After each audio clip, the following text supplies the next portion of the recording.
شروع اللہ کا نام لے کر جو بڑا مہربان نہایت رحم والا ہے۔ یاسین، قسم ہے قرآن کی جو حکمت سے بھرا ہوا ہے۔ اے محمد صلی اللہ علیہ وآلہ وسلم، بے شک تم پیغمبروں میں سے ہو، سیدھے رستے پر ہو۔ یہ قرآن غالب و مہربان کا نازل کیا ہوا ہے تاکہ تم ان لوگوں کو جن کے باپ دادا کو خبردار نہیں کیا گیا تھا خبردار کر دو کہ وہ غفلت میں پڑے ہوئے ہیں۔ ان میں سے اکثر پر اللہ کی بات پوری ہو چکی ہے، سو وہ ایمان نہیں لائیں گے۔ ہم نے ان کی گردنوں میں طوق ڈال رکھے ہیں اور وہ ٹھوڑیوں تک پھنسے ہوئے ہیں، تو ان کی گردنیں اکڑی ہوئی ہیں، اور ہم نے ان کے آگے بھی دیوار بنا دی اور ان کے پیچھے بھی، پھر ان پر پردہ ڈال دیا تو یہ دیکھ نہیں سکتے۔ اور تم ان کو خبردار کرو یا نہ کرو، ان کے لیے برابر ہے، یہ ایمان نہیں لائیں گے۔ تم تو صرف اس شخص کو خبردار کر سکتے ہو جو اس نصیحت یعنی قرآن کی پیروی کرے اور رحمان سے غائبانہ ڈرے، سو اس کو مغفرت اور بڑے ثواب کی بشارت سنا دو۔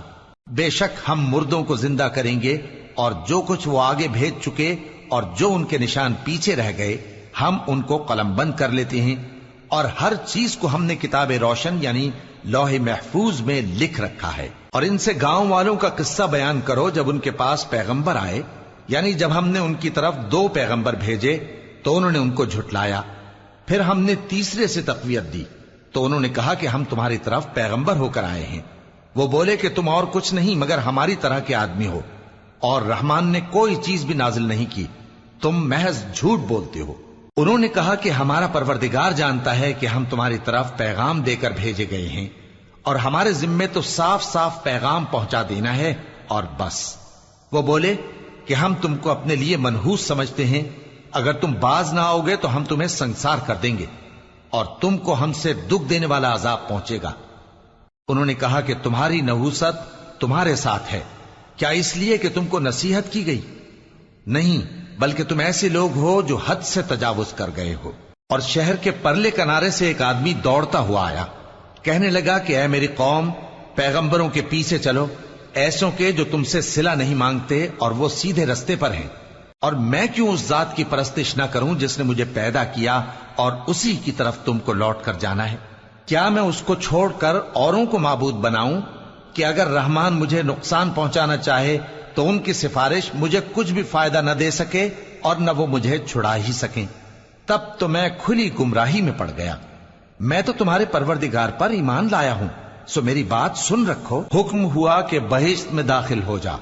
بولا کاش میری قوم کو پتا چل جائے کہ میرے رب نے مجھے بخش دیا اور مجھے عزت والوں میں شامل کیا، اور ہم نے اس کے بعد اس کی قوم پر کوئی لشکر نہیں اتارا اور نہ ہم اتارنے والے تھے۔ وہ تو صرف ایک چنگھاڑ تھی، سو وہ اس سے ناگہاں بجھ کر رہ گئے۔ بندوں پر افسوس کہ ان کے پاس جب کوئی پیغمبر آتا تو وہ اس سے تمسخر ضرور کرتے۔ کیا انہوں نے نہیں دیکھا کہ ہم نے ان سے پہلے بہت سے لوگوں کو ہلاک کر دیا تھا؟ اب وہ ان کی طرف لوٹ کر نہیں آئیں گے، اور سب کے سب ہمارے روبرو حاضر کیے جائیں گے۔ اور ایک نشانی ان کے لیے زمین مردہ ہے کہ ہم نے اس کو زندہ کیا اور اس میں سے اناج اگایا، پھر یہ اس میں سے کھاتے ہیں، اور اس میں کھجوروں اور انگوروں کے باغ پیدا کیے اور اس میں چشمے جاری کر دیے تاکہ یہ ان باغوں کے پھل کھائیں، اور ان کے ہاتھوں نے تو ان کو نہیں بنایا، تو پھر کیا یہ شکر نہیں کرتے؟ وہ ذات پاک ہے جس نے زمین کی نباتات کے اور خود ان کے اور جن چیزوں کی ان کو خبر نہیں سب کے جوڑے بنائے۔ اور ایک نشانی ان کے لیے رات ہے کہ اس پر سے ہم دن کو کھینچ لیتے ہیں تو اسی وقت ان پر اندھیرا چھا جاتا ہے، اور سورج اپنے مقرر رستے پر چلتا رہتا ہے۔ یہ اس غالب و دانا کا مقرر کیا ہوا اندازہ ہے۔ اور چاند کی بھی ہم نے منزلیں مقرر کر دیں، یہاں تک کہ گھٹتے گھٹتے کھجور کی پرانی شاخ کی طرح ہو جاتا ہے۔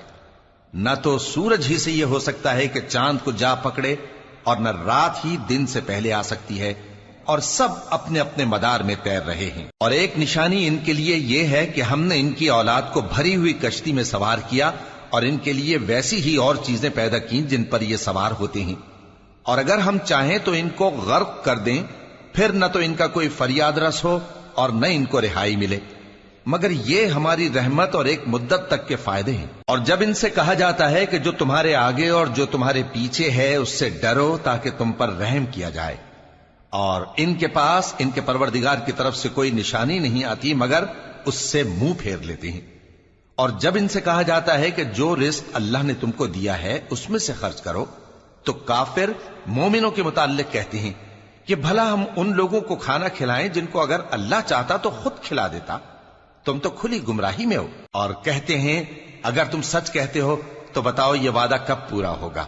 یہ تو ایک چنگھاڑ ہی کے منتظر ہیں جو ان کو اس حال میں کہ باہم جھگڑ رہے ہوں گے آ پکڑے گی، پھر نہ تو یہ وصیت ہی کر سکیں گے اور نہ اپنے گھر والوں میں واپس جا سکیں گے۔ اور جس وقت سور پھونکا جائے گا یہ قبروں سے نکل کر اپنے پروردگار کی طرف دوڑ پڑیں گے، کہیں گے ہائے بربادی، ہمیں ہماری خوابگاہوں سے کس نے جگہ اٹھایا۔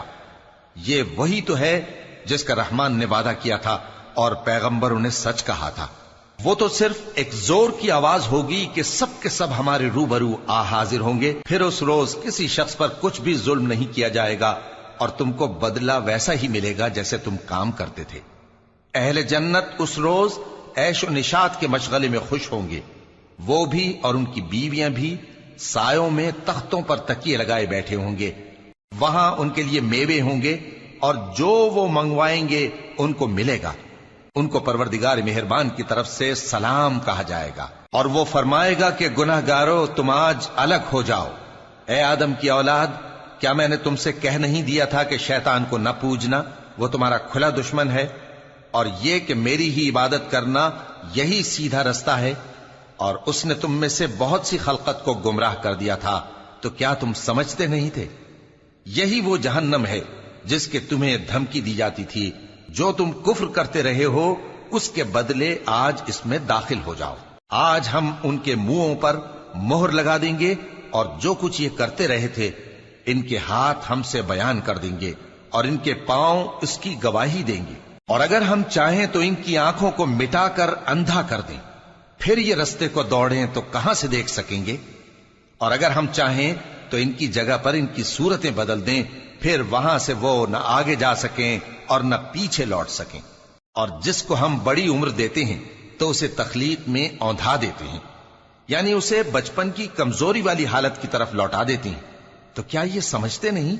اور ہم نے ان کو یعنی اپنے پیغمبر صلی اللہ علیہ وآلہ وسلم کو شعر گوئی نہیں سکھائی، اور نہ وہ ان کو شایع ہی ہے، یہ تو محض نصیحت ہے اور صاف صاف قرآن ہے، تاکہ اس شخص کو جو زندہ ہو خبردار کرے اور کافروں پر بات پوری ہو جائے۔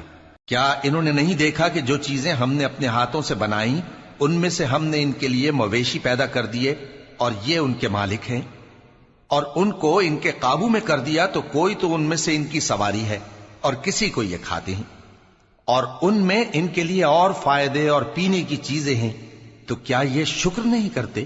اور انہوں نے اللہ کے سوا اور معبود بنا لیے ہیں کہ شاید ان سے ان کو مدد پہنچے، مگر وہ ان کی مدد کی ہرگز طاقت نہیں رکھتے، اور وہ ان کی فوج بنا کر حاضر کیے جائیں گے تو ان کی باتیں تمہیں غمناک نہ کر دیں۔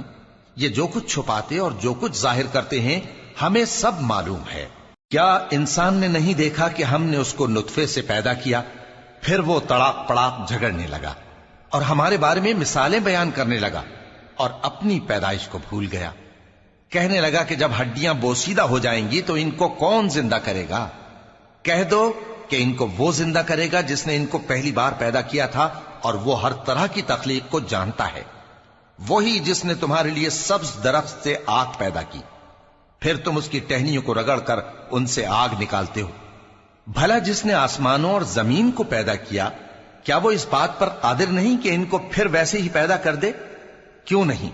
اور وہ تو سب کچھ پیدا کرنے والا کامل علم والا ہے۔ اس کی شان یہ ہے کہ جب وہ کسی چیز کا ارادہ کرتا ہے تو اس سے فرما دیتا ہے کہ ہو جا، تو وہ ہو جاتی ہے۔